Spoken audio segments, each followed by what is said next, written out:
مولانا محمد صاحب التاج والمعراج والبراق والعلم، دافع البلاء والوباء والقحط والمرض والألم. اسمه مكتوب مرفوع مشفوع منقوش في اللوح والقلم، سيد العرب والعجم.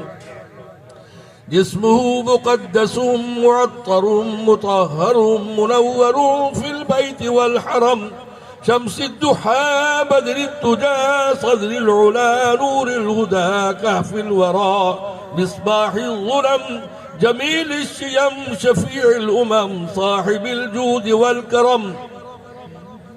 والله عاصمه وجبريل خادمه والبراق مركبه والمعراج سفره وسدرة المنتهى مقامه، وقاب قوسين مطلوبه والمطلوب مقصوده والمقصود موجوده، سيد المرسلين خاتم النبيين شفيع المذنبين أنيس الغريبين رحمة للعالمين راحة العاشقين مراد المشتاقين، شمس العارفين سراج السالكين مصباح المقربين محب الفقراء والغرباء والمساكين، سيد الثقلين نبي الحرمين إمام القبلتين وسيلتنا في الدارين، صاحب قاب قوسين محبوب رب المشرقين والمغربين، جد الحسن والحسين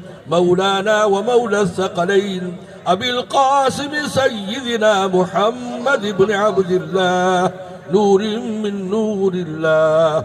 يا أيها المشتاقون بنور جماله بلغ العلا بكماله، كشف الدجى بجماله، حسنت جميع خصاله. صلوا عليه وآله وأصحابه وسلموا تسليما.